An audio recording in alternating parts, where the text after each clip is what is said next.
Buenos días. Buenos días, doctora. Hoy día nos vamos a conversar sobre las lesiones de bifurcación, fundamentalmente sobre el tratamiento. Es bueno una retrospectiva en el sentido de entrar en conceptualizaciones, como es que la lesión de la furca vamos a definirla como una resorción ósea patológica en el área anatómica de los dientes multirradiculares. Desde ya el acceso anatómico es bastante conflictivo para nuestros pacientes cuando por avance deleterio de la evolución de la enfermedad periodontal permite la reabsorción a ese nivel. Es así que el poder decir que la lesión de Furca es una reabsorción patológica a nivel interradicular, tanto en muelas bifurcales o en muelas trifurcales, como son los molares superiores, pero tenemos que fundamentalmente tener en cuenta las consideraciones anatómicas. La longitud de este tronco radicular tiene una importancia muy grande. El tenerlo muy largo o medianamente, o tenerlo muy corto, que eso sí es totalmente contraproducente. La entrada de la furca, que va a permitir, de acuerdo al tipo de anatomía, que se agrave mucho más la lesión, tomando en cuenta que toda la cavidad oral está con la patología de la periodontitis. Entonces, esta anatomía de superficie radicular tiene mucha importancia, porque no solamente es el acceso a la furca por el lado vestibular, tenemos que tomar en cuenta la parte mesial, distal, lingual. Entonces, de alguna manera, también está presente estas proyecciones adamantinas, estas perlas del esmalte, que en muchos de los casos son factores etiológicos predisponentes a que realmente se agrave las lesiones. Y está también estos conductos accesorios que en problemas endoperidontales de alguna manera se constituyen en factores para agravar lesiones periodontales, pero con una complicación endoperiodontal. Entonces, ¿qué es el complejo radicular? Sin lugar a dudas, es esa porción de un diente que se va a localizar apicalmente al límite amelocementario, que está formado por el tronco radicular y uno o varios de los conos radiculares. Entonces, este tronco radicular va a representar, por decirlo así, una división, y pues en la medida que uno va de alguna manera viendo esa distancia entre el límite amelocementario y la línea de separación de ambas raíces, pues nosotros ubicamos al fornix, es decir, al techo de la furca. Entonces, ese fornix ya es la antesala, cuando recién la patología periodontal está siendo más insidiosa, la vía de entrada a los microorganismos y a todo el ataque séptico y destructor que se va a producir a ese nivel. Esa entrada, que es esa transición, va a permitir que esta lesión de furcación vaya produciendo la destrucción de los tejidos periodontales, tanto de tejidos conectivos, pero fundamentalmente del tejido óseo. Entonces, por lo tanto, cuando esta destrucción de los tejidos se produce en esta área del complejo radicular, es lo que finalmente nosotros llamamos lesión de furca. Las medidas pertinentes para poder abordar y tratar a la furca son ni más ni menos el raspado y alisado radicular, que en primera instancia, si bien la furca es denominada como esa área compleja, como esa área un tanto bastante difícil de acceder, pero los diseñadores de instrumental periodontal han permitido que de alguna manera exista curetas, exista sondas como la sonda de Navers, exista una serie de diseños para poder lograr ese debridamiento que va a ser realizado por la instrumentación periodontal de rutina. Es bueno reconocer que por ese acceso anatómico deficiente va a existir limitaciones. Entonces, el hecho de comprobar la profundidad de sondaje, el poder mismo acceder a estas lesiones de furca, a estas lesiones intraóseas, a tener el ángulo de inclinación adecuado de la cureta que nos permita instrumentar el techo, es decir, el fornix, instrumentar el piso, instrumentar las paredes laterales, luego tener en cuenta también la línea amelocementaria, tener en cuenta cierto tipo de llamados recovecos anatómicos en la misma furca como tal, notar que no siempre los pacientes van a tener arcadas arquitectónicamente diseñadas por un post-tratamiento ortodóntico y por lo tanto puede haber malposiciones que impidan ese acceso adecuado o las mismas raíces que sean demasiado próximas. En realidad, cuando las raíces están prácticamente unidas, el acceso a una lesión furcal es prácticamente imposible.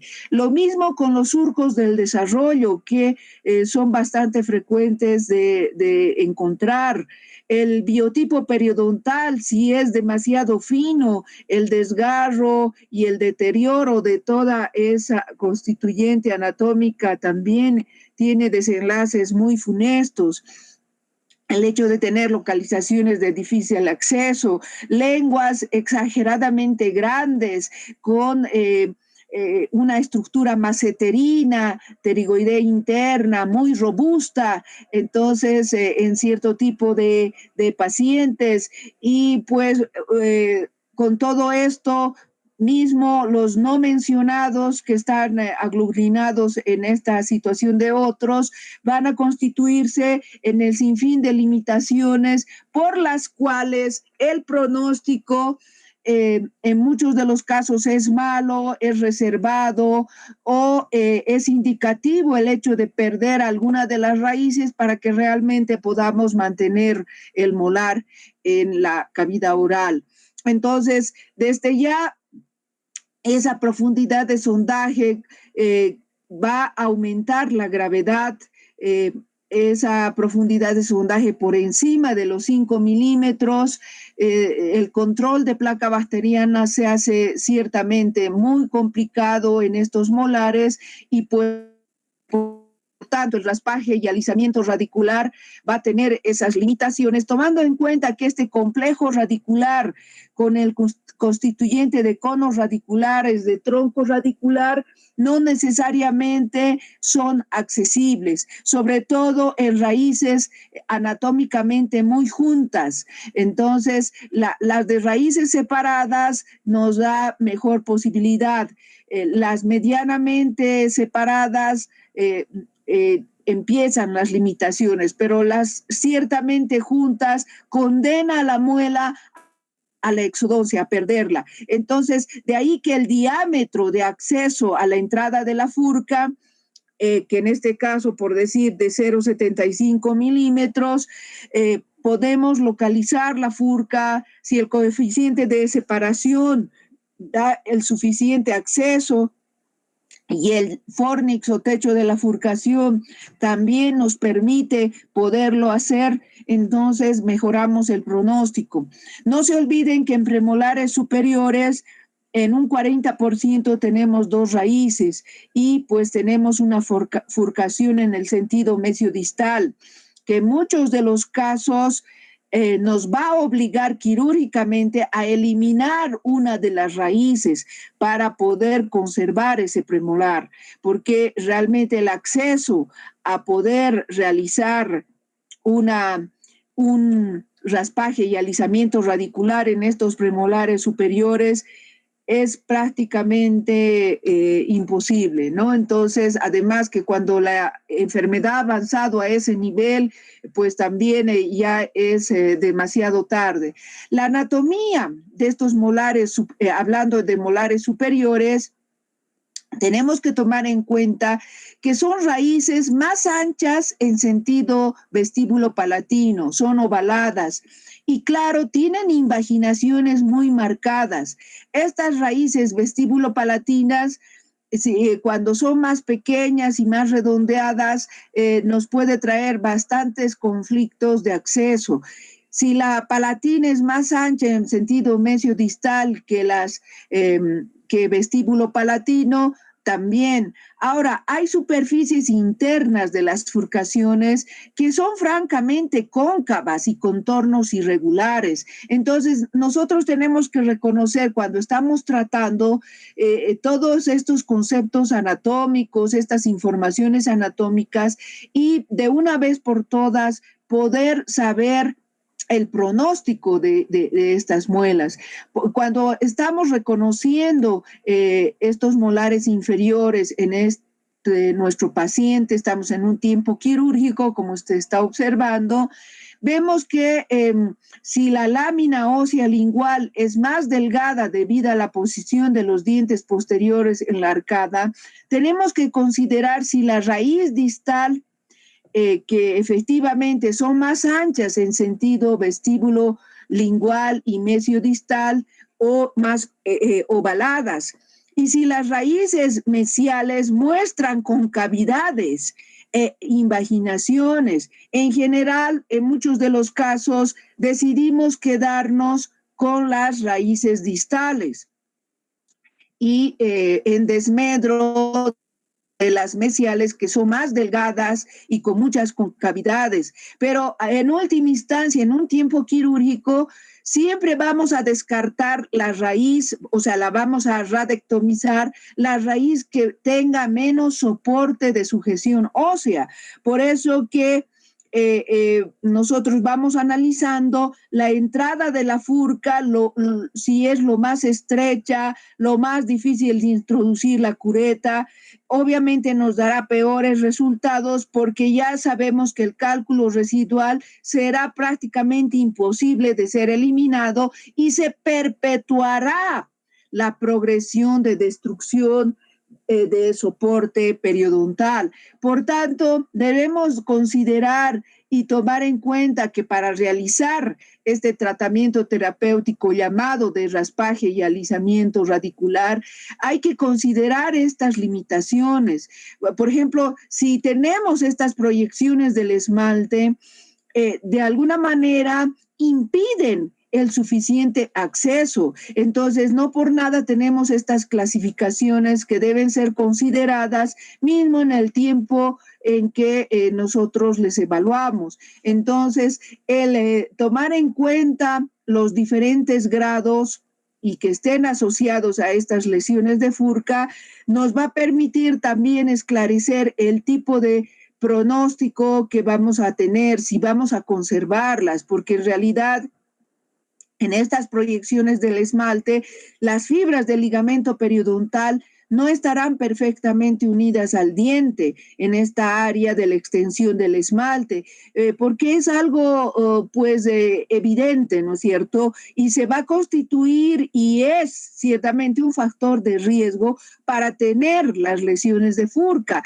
Muela que tiene perlas adamantinas, muela que tiene la predisposición ya a tener una lesión de furca, mismo en personas con edades precoces, estoy hablando de veinteañeros, estoy hablando de treintones. Entonces, de alguna manera, se ha visto estas clasificaciones que ya Master y Hopkins en el 64 lo hicieron y pues tenemos que tomarlos en cuenta. Aquí está Donalds, Master y Hopkins para que ustedes puedan clasificar. Si es grado 1, que está muy aquí arriba, pues son proyecciones muy cortas. Si es grado 2, desde el límite amelocementario hasta la mitad del tronco radicular. Pero si es 3, ciertamente debemos estar muy preocupados porque es desde el LAC hasta el techo de la furca.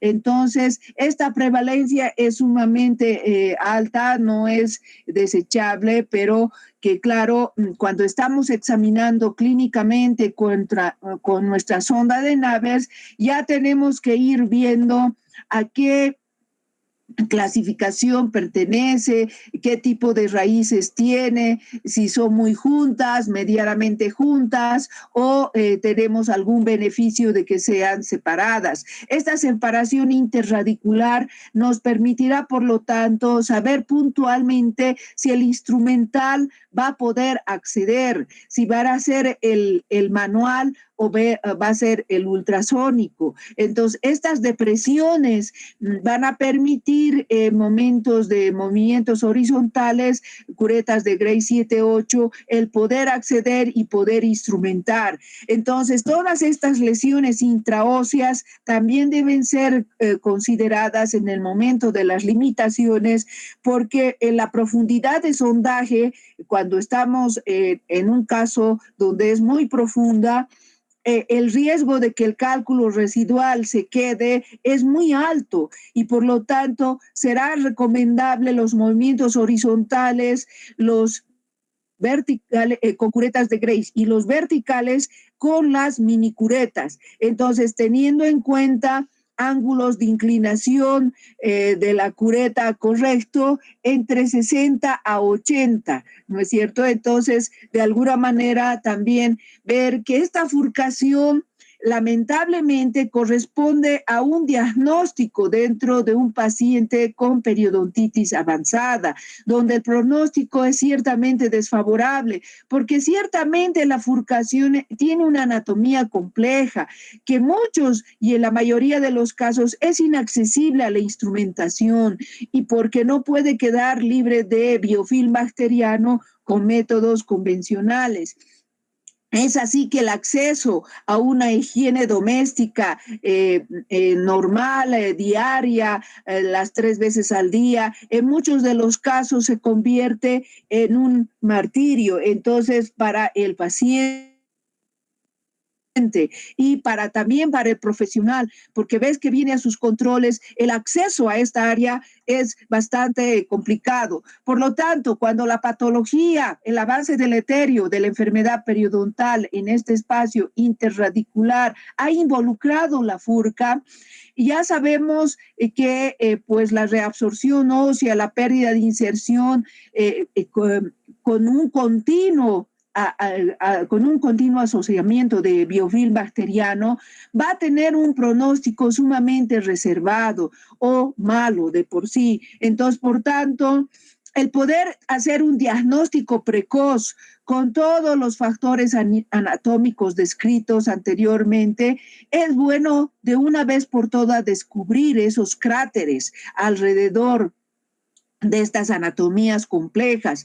Y ya Ross y Thompson reportaron que cuando se involucra la furca radiográficamente es mucho más frecuente en molares superiores, porque las trifurcaciones ciertamente su complicación va siendo mucho más ostensible que en molares inferiores. Los molares, si bien tienen un alto rango de destrucción periodontal, son los que más pierden, son los que más se van a perder por razones periodontales, porque el hecho ya de diagnosticar una furca, estas variaciones anatómicas y ser parte en una arcada completa de un paciente, tener una localización distal, que muchas veces el paciente más se pilla todo el sector antero-superior, antero-inferior y pues de la localización distal no se entera, sobre todo cuando está continuamente comiendo. Entonces, él trata de mantener una sonrisa que obviamente es todo el sector anterior, pero del sector posterior no se ocupa. Ahora, no nos olvidemos que vamos a tener molares atópicos y con una disposición, con raíces que no necesariamente van a estar en cánones rutinarios. Muy al contrario, pueden estar con presencia de flexiones, dilaceraciones, concrescencias, pueden estar raíces fusionadas, pueden tener muchas más raíces accesorias que lo convencional, y por problemas de alguna manera pulpares, endodóncicos, puede haber una reacción desfavorable con la hipercementosis y lo que ya habíamos hablado con estas perlas adamantinas. Por tanto, en el tiempo quirúrgico, luego de haber hecho todo el estudio de nuestro paciente, tener ya todo el expediente clínico lleno, cuando lo abrimos, cuando ya estamos con el colgajo, pues, y nos damos cuenta la disposición de las raíces y que tal vez en la radiografía no nos daba buenas pautas de poder establecer un adecuado pronóstico, pues ese momento no nos queda más que filmar el caso, sacar las fotos y de alguna manera orientar al paciente en su pronóstico, ¿no es cierto? También podemos apelar si hemos accedido de alguna manera, tal vez está endodonciado, tal vez ya tiene todas las condicionantes suficientes, poder hacer de alguna manera un mejor acceso, poder curetear y poder utilizar la cirugía periodontal regenerativa, entonces valernos de los injertos, las membranas. Obviamente, si no lo hemos conversado con el paciente, podríamos tener problemas, ¿no es cierto?, dentro del contexto económico y convertirnos en mecenas. Mecenas saben que eran los que costeaban todo el aspecto a los artistas, ¿no es cierto? Entonces nosotros estaríamos cubriendo todos los costos por haber hecho un diagnóstico insuficiente. Entonces, esa localización distal de los molares en el arco dental de alguna manera dificulta el acceso, dificulta tener un control de higiene personal y profesional adecuado en estas áreas furcales. Por lo tanto, el protocolo de atención periodontal dentro del contexto de la historia clínica, la ficha, la serie radiográfica, tener todo el expediente debidamente llenado, nos va a ayudar a poder identificar la presencia furcal, el poder establecer la terapéutica, la estrategia para lograr, pero tener el diagnóstico certero, poder tener el pronóstico en base a todo el expediente adecuadamente llenado y, por tanto, el plan de tratamiento que no nos complique la vida en problemas económicos. Desde ya nosotros partimos de un periodontograma inicial, obviamente en los sectores posteriores, y merced a la evolución del tiempo y a la terapéutica, nosotros tenemos que tener resultados favorables para el paciente, para informarlo y motivarlo, porque una lesión de furca debe ser tomada en cuenta por los diferentes estudiosos, como ya lo hemos visto desde el año pasado, tanto en sentido horizontal como vertical. En sentido horizontal, la clasificación de Glickman, que nuestros abuelos y padres la tenían muy en cuenta. Ya Ham y Niemann pues ya lo hizo mucho más puntual. Entonces ustedes comparen las diferencias que de alguna manera esta 3 y 4 de Glickman en cierta situación está en la clase 3 de Ham y Niemann, porque es la destrucción de los tejidos periodontales de un lado al otro. Y pues aquí en 3 y 4 era lo mismo, con la diferencia que en la 3 estaba cubierta por tejido blando y en la 4 pues no lo estaba, ¿no es cierto? Entonces, ha habido evoluciones dentro del contexto de las clasificaciones bajo el componente horizontal al hacer el sondaje con la sonda de Naves. Entonces, de alguna manera, eso pues ha llevado a que también los estudiosos puedan ver en sentido vertical. Ya Tarnow y organizó en subclases, su clase A, B y C, de 0 a 3, de 4 a 6 y por encima de 7, que el año pasado pues ya lo han tomado en cuenta. Pero también hubo contribuciones de SCO y CAPI, donde repite algo similar, pero en tercios. Entonces, en la subclase A, el tercio, los 2 tercios en la B y 3 tercios en la C. Entonces, ya prácticamente está llegando al ápice. Igual en esta subclase C, casi está llegando al ápice. En realidad, como notarán, son bastante iguales, tienen algunas diferencias y se explican de la misma forma. Entonces, este sondaje periodontal en el componente vertical nos va a guiar y nos va de alguna manera defender el pronóstico que estamos virtiendo a nuestro paciente, lo estamos orientando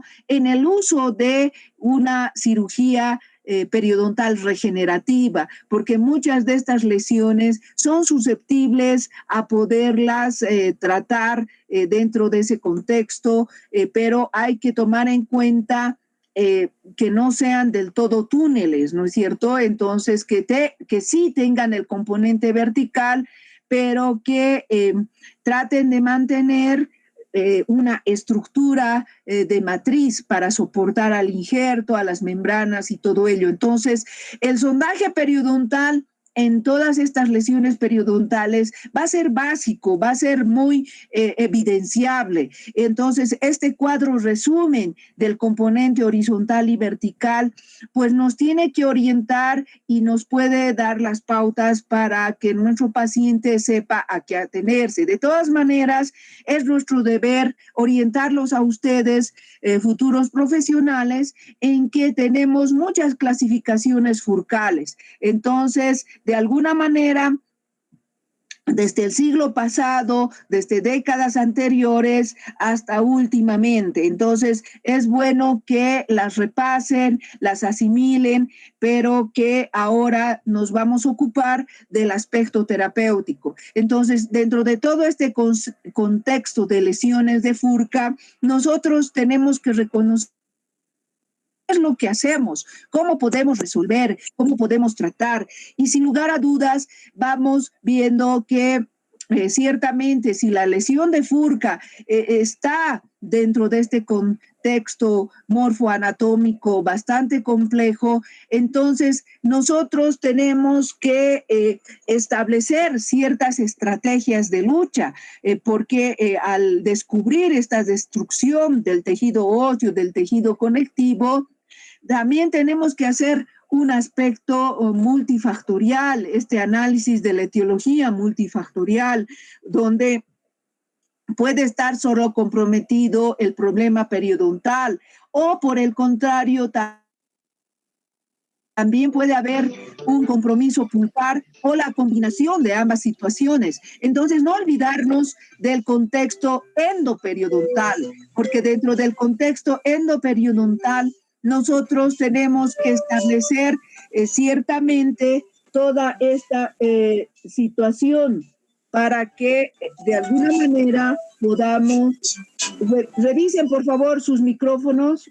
Gracias. Entonces, de alguna manera, el poder establecer cuando es de origen netamente periodontal, poder darnos cuenta cuánto ha abarcado la pérdida de inserción, la pérdida ósea y establecer si hay vitalidad dentro de todo este aspecto. Ahora, del origen endodóncico, revisar, y sabemos que fundamentalmente el aspecto cariológico, la complicación pulpar, va a ser la responsable en esta muela.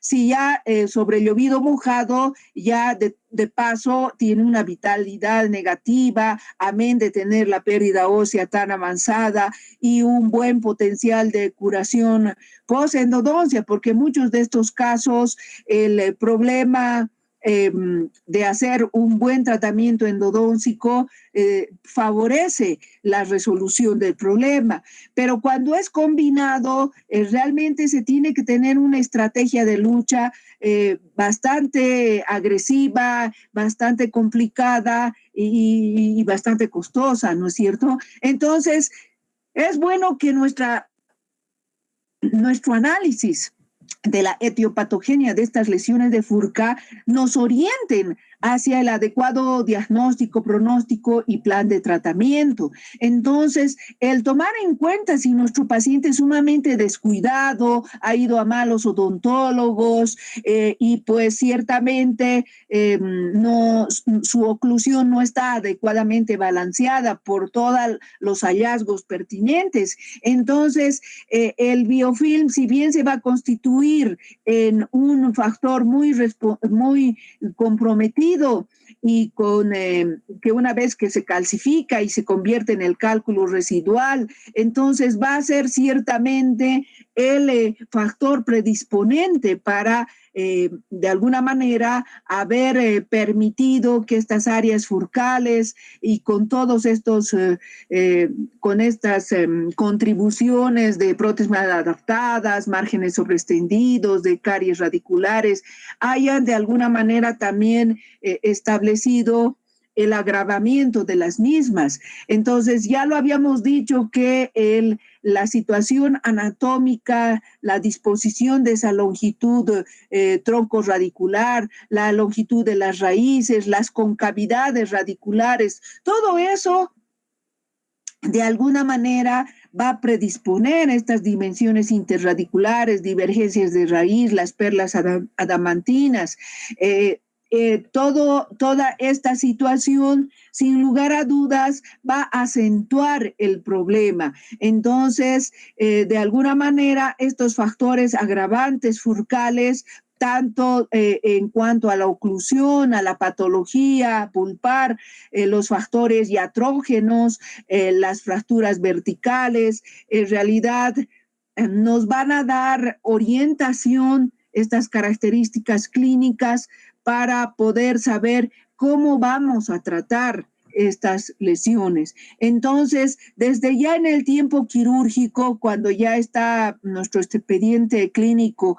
adecuadamente llenado, pero no es tan relevante una radiografía periapical y peor la panorámica, si no es la tomografía. Solo con la tomografía ciertamente ya no nos podríamos sorprender de la gravedad en el tiempo quirúrgico, porque este sondaje intraquirúrgico del componente intraóseo, cuando solo hemos tomado en cuenta periapicales, muchas veces la radiografía es menos y menos grave de lo que cuando la abrimos quirúrgicamente.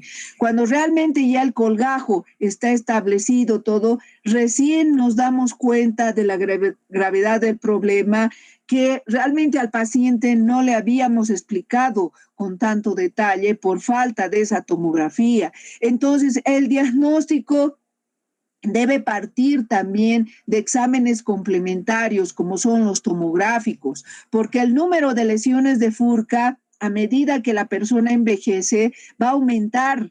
Entonces la sonda de Navers, si bien nos ayuda bastante, pero es con otros exámenes complementarios que nosotros nos orientamos para que estos parámetros clínicos periodontales puedan darnos la orientación suficiente dentro del diagnóstico periodontal y no fallar y no hablar por demás de que vamos a salvar tal y tal muela, tomando en cuenta que en muchos de los casos no tenemos toda la información en sentido horizontal y vertical, la gravedad de la misma. Entonces, es por ello que, de alguna manera, en las características radiográficas de las lesiones de Furca, la pérdida de esta discontinua de la lámina dura nos da una pauta. La altura de la cresta ósea disminuida nos da otra pauta. El patrón de pérdida ósea horizontal o vertical también el trabeculado óseo denso y fundamentalmente el ensanchamiento del espacio del ligamento periodontal.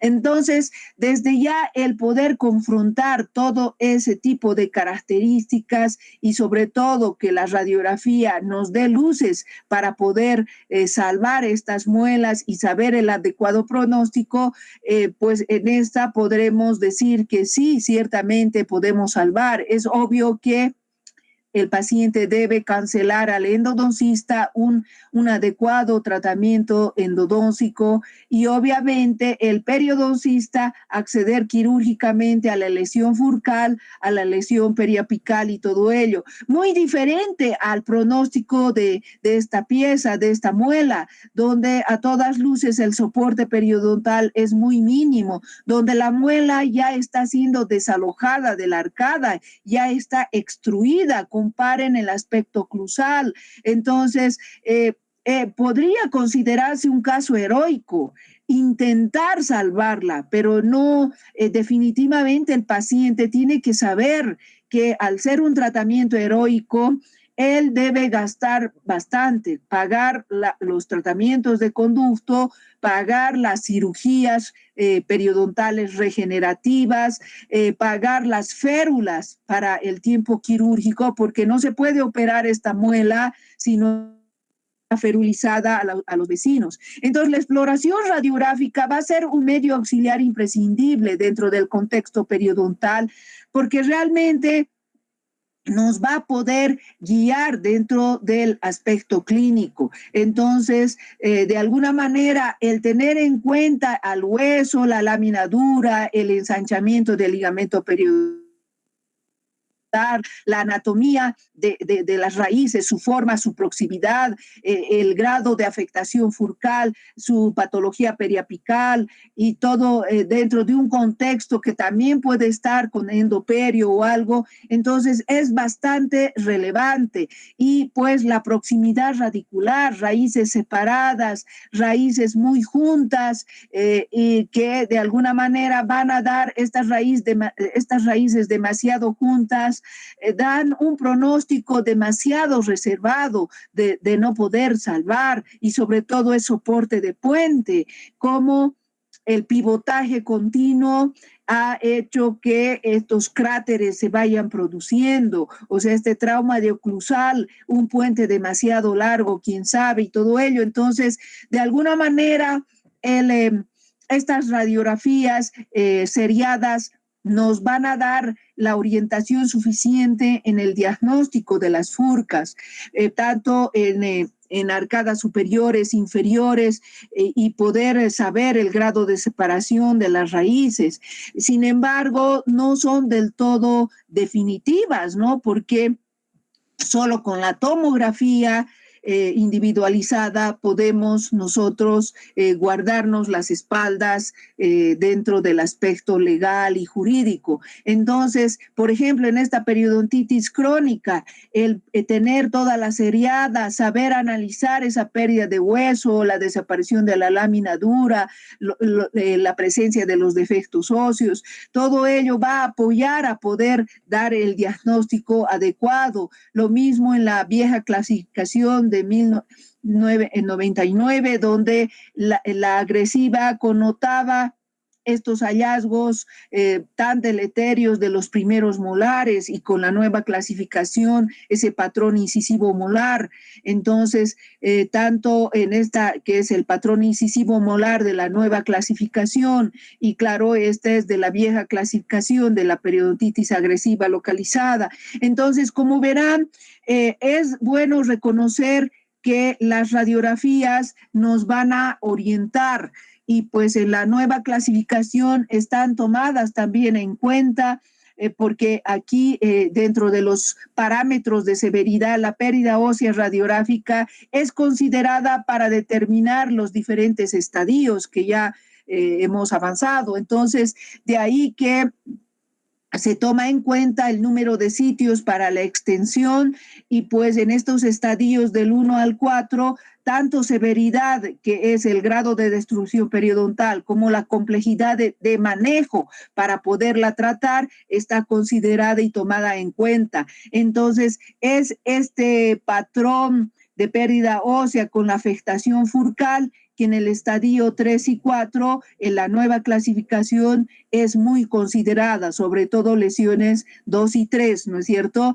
Entonces, desde ya la severidad y la complejidad de la misma nos van a ir dando pautas. Es propiamente en el estadio 2, que es la lesión de Furca grado 1, en que ya podría considerarse, pero ciertamente estadio 3 y 4 es la que realmente va a diagnosticar lo evidente, sobre todo en el sector posterior. El tratamiento dentro del contexto de estos principios de la terapia furcal podemos tipificarlo dentro del aspecto conservador, regenerativo y receptivo. Entonces, es de acuerdo a la clase que haya sido diagnosticada, sea de la 1, 2 o 3. Entonces, en la clase 1, el raspado y alisado radicular y una adecuada odontoplastía podrá estar presente. Dentro de la clase 2, que ya saben que es una cueva, por decirlo así vulgarmente, metafóricamente, haremos un raspado y alisado radicular. También se podrá hacer una odontoplastía, siempre considerando si hay un tratamiento de endodoncia realizado en esa muela. Luego, el desbridamiento por colgajo será algo muy necesario para acceder a esa cueva y se instaurará una cirugía periodontal regenerativa. La regeneración tisular guía de molares inferiores es muy predecible y muy exitosa. También estará de por medio si la reabsorción ósea de una de las raíces ha sido muy avanzada, tomar en cuenta eliminar una de las raíces, la que tenga peor soporte óseo, y hacer la resección radicular. Y obviamente, claro, en casos demasiado avanzados de ambas raíces, de las 3 raíces, la extracción para colocar inmediatamente el implante en el interceptum de las 3 raíces, donde estará encarecido la regeneración ósea guiada, ya no tisular guiada, sino regeneración ósea guiada, porque claro, el lecho óseo habrá que colocar injertos, habrá que colocar membranas y todo ello. ¿Qué hacer cuando es un túnel? O sea, es una clase 3, debridar por colgajo. Si el túnel, el lado lingual no está muy forado, pero de todas maneras el resultado puede ser cuestionable con una regeneración tisular guiada. Lo que más está apoyado en la terapéutica furcal sería radectomizar una raíz, hacer una resección radicular o hacer una tunelización, que en el siglo pasado se hacía mucho, pero a la larga ese túnel, esas raíces, esas paredes de ese túnel se careaban y al final terminábamos extrayendo. Y por último, extraer para colocar el implante, ¿no es cierto? Entonces, ¿qué factores se van a considerar en la terapia? Obviamente, el grado del daño, ¿no? La longitud de las raíces, el radio corona radicular, la separación radicular. Si es estratégicamente muy importante esa muela, si anatómicamente da la posibilidad, si el grado de movilidad no es tan acentuado, el tipo de defecto, si hay una complicación endoperio, si se encarece el tratamiento con el requerimiento protésico y si hay defectos del diente adyacente y pues obviamente el bolsillo del paciente, porque cuando el bolsillo del paciente, pues como en nuestro caso, país del tercer mundo, sumamente pobre, dentro de un contexto socialista, comunista, pues de por sí en esta época pues vamos a perder todas las muelas, ¿no es cierto? Entonces la clasificación de modalidades terapéuticas va a estar dependiendo obviamente del grado, ¿no es cierto? Entonces, estas son opciones que hay que tomar en cuenta y pues desde ya para cualquier tipo de tratamiento, vamos a plantearnos estos objetivos, que son los mismos cuando queremos salvar los dientes anteriores. Entonces, el instrumental, sea manual, sónico, ultrasónico, y dejar todas las superficies pulidas, eso va a ser lo más evidente. Pero sin lugar a dudas, un grado 1 tendrá el mejor de los pronósticos y obviamente con terapéuticas muy accesibles al bolsillo, ¿no? Entonces, porque claro, una odontoplastía, eliminar proyecciones adamantinas, obturaciones desbordantes, fisuras, el recontorneo, una terapia conservadora, pues eso no es costoso. En este caso, por ejemplo, están evidenciando el acceso a un grado 1, hay una plastía de la furcación y pues queda fantásticamente sin mayor problema. El problema engorroso y costoso ya es a partir del grado 2, porque si bien puede haber una alternativa de la odontoplastía que es económica, pero desde ya, si es una cueva muy pronunciada, la regeneración se va a imponer. Podría haber la alternativa de una osteotomía si la cueva no fuera demasiado profunda, tanto odontoplastía y osteotomía en cuevas no demasiado profundas, pero sí, si la cueva es demasiado profunda, se impone pagar el injerto, pagar las membranas, pagar las endodoncias, pagar todo ello. Entonces, el tratamiento de la plastía, osteoplástica, osteotomía, va a ser una situación muy importante dentro del ámbito costoso, porque ciertamente el aspecto de la técnica quirúrgica va a ser, va a evidenciar el acceso a estas furcas. Entonces, todos estos objetivos deben ser cumplidos para que realmente podamos tener este pilar. Aquí ya esta muela hasta ya ha sido tallada, ya debe tener la endodoncia, ya ha sido tallada, se ha colocado los injertos, está con las membranas, está con las suturas. Entonces, todos estos objetivos son necesarios para que realmente dentro del contexto se pueda realizar. Y claro, el colgajo con desplazamiento apical es uno de las técnicas quirúrgicas que permiten acceder a estas lecciones furcales de clase 2 y también implementar todo la cirugía periodontal regenerativa para poder implementar injertos, cubrir con las membranas y pues esperar que se produzcan los resultados predecibles. En este caso se ha colocado una membrana con refuerzo de titanio, pues la lesión se ha resuelto luego de 9 meses,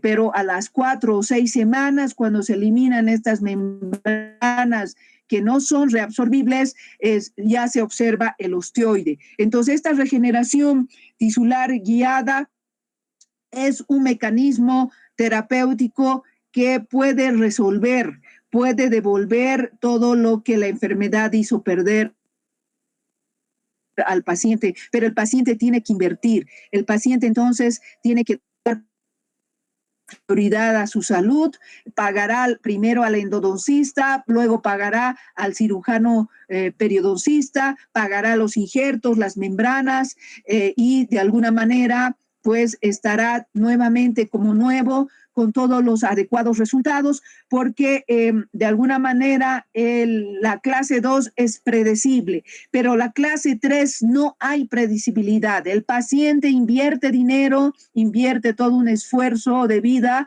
pero no es predecible. Puede salir bastante mal y él tiene que saberlo. El hecho de utilizar injertos, membranas en una clase 3 no es predecible. Puede el paciente perder. También otra alternativa son las proteínas de la matriz del esmalte que promueven la cementogénesis, desarrollan el aparato de inserción. El Endogain de la firma Straumann es una alternativa para estas lesiones furcales. Se coloca un bioacondicionador, como lo que se avanzó en en el tema 11. Ese bioacondicionador es el PredGel de la firma Strauma del Emdogain, y pues ya con ese bioacondicionador se lava y luego se coloca el Emdogain. Ese Emdogain tiene una consistencia gelatinosa, entonces a modo como de gelatina, y luego ya se produce de alguna manera los estudios a largo plazo están todavía en statu quo. Se está viendo que puede haber buenos resultados porque ya el Emdogain fue utilizado en piezas anteriores, en premolares, pero ahora en molares está dentro de este mecanismo de estudio, ¿no? Entonces, los resultados de momento son bastante prometedores en estas lesiones, sobre todo en la clase 2, en lo que es cueva, para poder tener. Entonces, todo este estudio del Emdogain ha dado buenos resultados, pero está en observación. Entonces, también puede ser un mecanismo terapéutico el plasma rico en plaquetas, que ya se había mencionado en el tema 11, porque va a promover la migración, mitosis, la diferenciación, y por tanto, el grado 3 y el grado 4 podríamos determinar que va a necesitar una restauración protésica, va a necesitar un tratamiento endodóncico. La cirugía periodontal va a consistir en la amputación radicular, o sea, la llamada resección radicular, en la hemisección de una raíz y parte de la corona. Lo regenerativo no es predecible. Y por último, luego de la extracción, colocar los implantes es también hoy por hoy una alternativa. Notarán que en estas técnicas resectivas el tratamiento de la pared dura de la bolsa está tomado en cuenta la radiostomía y la odontosección, donde sin lugar a dudas el tratamiento endodóntico y de rehabilitación es necesario. Entonces, son alternativas que nosotros vamos a tener presente para poder brindarle calidad de vida al paciente. El acceder a la higiene de una lesión de Furca es muy complicado, es un ideal que en realidad no se produce. Entonces, por lo tanto, es mejor eliminar una de las raíces para que el paciente pueda tener una mejor conservación. Lo mismo en la odontosección, la endodoncia y la rehabilitación son muy necesarios. Se puede premolarizar y pues de alguna manera conservar solo una de las raíces y perdemos la que tenga menor soporte óseo, y tener una rehabilitación que, si bien puede ser cara, porque en este caso se ha eliminado esta muela, se ha radectomizado una de las raíces, pero se ha conservado el resto de la muela, se ha conservado a la raíz palatina, porque las otras raíces han sido eliminadas, y el paciente tiene pues todo lo conveniente. Entonces, por último, pues agradecerle su atención y estaríamos en una próxima. Entonces, que lo hayan disfrutado. Vamos a dejar de grabar. Ok, esto va a estar subido ya dentro de poco. Reclamen a los docentes que no hayan subido sus temas que han dado, tienen la obligación de subir, guagua que no llora, guagua que no mama. Y pues el examen parcial ya está a la vuelta de la esquina. Necesitan hacer ustedes sus ayudas, resúmenes, todo para tener éxito en el segundo parcial, que les deseo todo lo mejor. Entonces, hasta ahí estaríamos. Les agradezco mucho. Hasta luego. Gracias, doctora. Gracias, doctora. Gracias. Hasta luego, doctora. Gracias. Chao.